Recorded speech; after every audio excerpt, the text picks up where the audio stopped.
Hi, this is Province Sports columnist Ed Willis with the second in our series of in-depth interviews. My guest today, and I'm really excited to have Carl Hairston, the defensive line coach of the BC Lions, a nominee for the NFL Hall of Fame, 15-year NFL vet, 15 years in coaching. Again, it's just a real pleasure to have you here, Carl.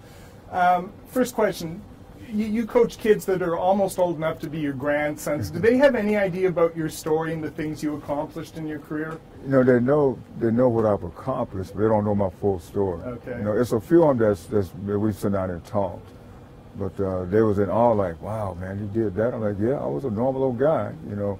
But a lot of the young guys don't really know what my history is, but they know I played in the NFL for 50 years. They know I'm an NFL nominee, so they know that part. But few of them sit down, only a couple of guys sit down and ask me where I really came from and how I got to this point. Okay, well, let's get into that story a little bit. You were just telling me you'd actually been out of football for a couple of years. You were driving a truck, and you got recruited basically to truck stop to play at Maryland Eastern Shores. Can you pick that up? Yeah, I was just got off a road trip out of going out of North Carolina, and every day when I come back from a road trip to wind down, I would go across where I worked at and play pool. So I was come out of the pool hall and sitting on my car and had a 1970 Z28. Nice. Was pretty good.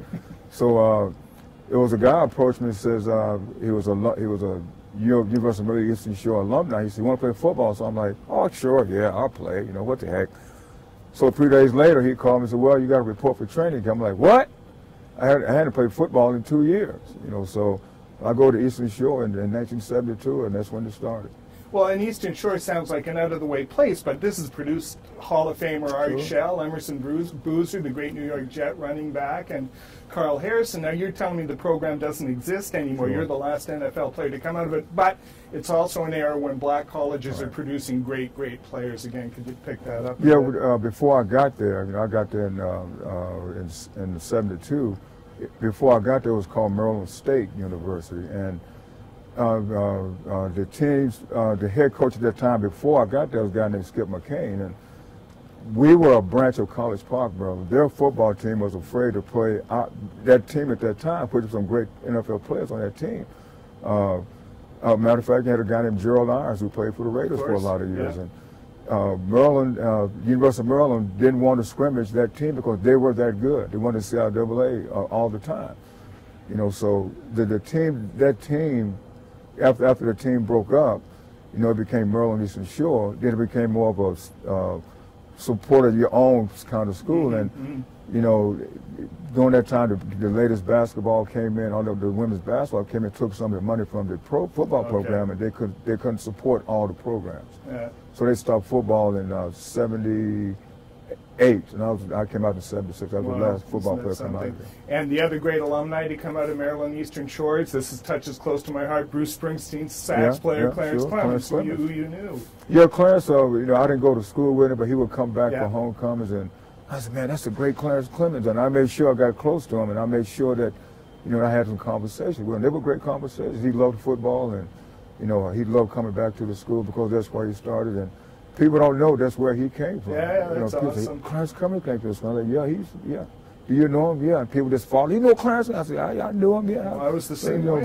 But he was great for our school with the other great athletes that went there. Okay, so now you're a 7th-round draft pick, but you arrive in Philadelphia the same year as Dick Vermeil, and that's kind of a happy coincidence. Sure. I think for both of you, but you're also saying that you were basically the last player that Dick decided to keep in his first year. Yeah, but in 1976, his first year, and he drafted me in 1976, and we both came in together. And you know, my first confrontation was he told me, he says, you don't have a chance in hell of making this football team. So I'm like, what am I doing here? That's what I'm saying to myself. So I took it upon myself to prove him wrong. And the last cut of that draft, he said that, okay, Carl, I'm gonna take a chance on you and cut this veteran player who had been there for 7 years, good football player.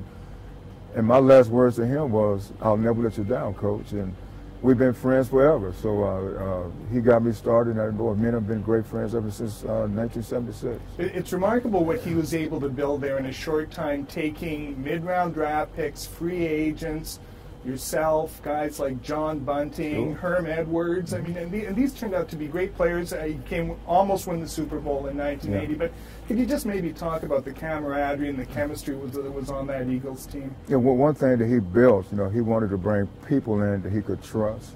He wanted to bring people in that wanted to work hard. He wanted people that wanted to win. And that's one thing he built was the camaraderie part, and he built a family type atmosphere, and we kind of didn't buy in for a while because the hard work was killing us. But all of a sudden we started winning, so we was like, man, what are we doing? We can't second guess a program that's getting us winning these games. So all of a sudden the whole team became close knit, and we to this day, me and John Bunting, we talk almost every other day, and Coach Vermeil and Bill Berg and Herm Edwards, you guys you mentioned, Charlie John, Claude Humphrey.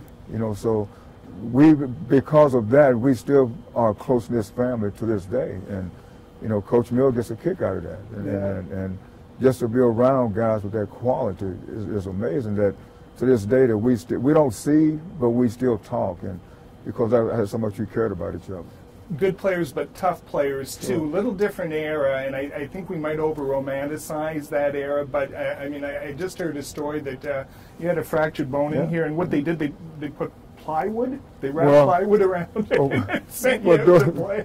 Well, what had happened was it really wasn't an injury, but during that era when I was a rookie in the 70s, it was no holds barred football. Yeah. Quarterback wasn't protected. You can wear what you wanted to wear. So me learning from experienced veterans, I'm putting plywood in my hand to hit guys because the head slap was legal. Head slap was legal. So I'm pow right upside here. So when you do that, the guy's head started ringing. He's like, when you see it next time, you're like, whoa, there's a quarterback sitting right there. So, I just learned from experienced veterans. So, awesome. And the guy that I've learned a lot from was NFL Hall of Famer Claude Humphrey, who went in last season. That's right, yeah. He told me, he says, Carl, it's a no holds barred game. I said, you got to protect yourself because if you don't, you're going to get injured because guys, there's no rules. The quarterback standing right there, the ball down the field. He'd just be standing there, pow, we blast the quarterback. That's awesome. Now, you're going to jail, Yeah. No, I think I got the year right. 83, Vermeil's a little burned out. He leaves. Marion Campbell comes in, and he decides you're too old. Trades you to Cleveland for a 9th-round draft pick. And he was right. You were too old because you only played the 6 more years with the Browns. It was only 6 more years. When I was traded, I had knee surgery, and I was in a plaster cast from my hip all the way down to my ankle. So he called me and said, well, we just traded you to Cleveland. I'm like, Coach, I'm in a cast. So the head coach at that time, wasn't head coach then, was Marty Schottenheimer, who was defensive coordinator. So Marty, I've been knowing Marty ever since I got drafted because he was the linebacker coach for the New York Giants. So Marty wanted to draft me there.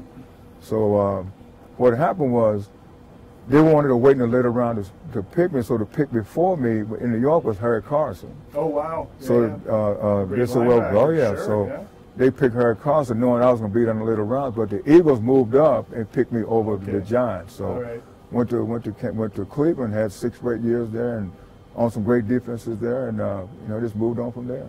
Schottenheimer and Vermeil, 2 big influences in your career, but 2 different personality types, yeah? Well, not by much. Coach, well, it is. Coach Vermeil was very emotional. Yeah, he's a huggy crier. Yeah, he was very emotional. He's still that way to this day.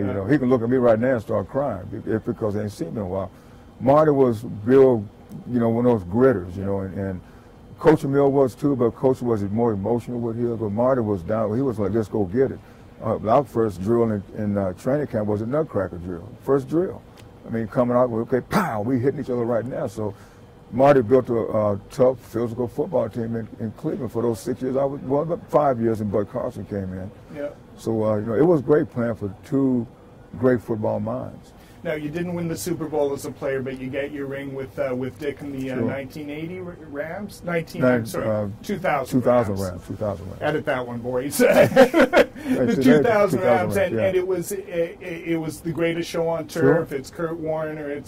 But you get pretty good defense with Grant Wisterman. Can you pick that up? We had our offense kind of overshadowed our defense. So. We had a great defensive front. Everybody on that front was first-round draft. We had Grant Winston, first-round pick, Kevin Carter. DeMarco Farr was the lowest, and he was a free agent. Had Ray Agnew play. He was a first-round pick we got from New York Giants. So that year that we went to the Super Bowl, people didn't know that we were #1 in the league with 57 sacks, and about 47 to 50 was from the defensive front.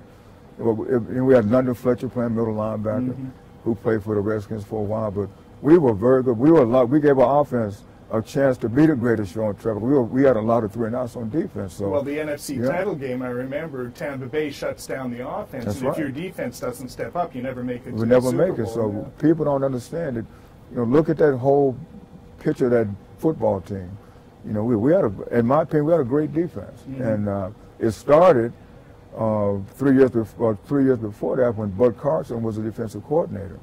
And the guy that took over for him, Peter Junker, was his protege. So the defense, the philosophy stayed intact. And of course, he was the guy that built the great steel curtain those 4 years. So, it's a great scheme to play in, and it kind of formulated when we went to Philadelphia. We played it, and that's what I grew up with. And it's kind of the same system here.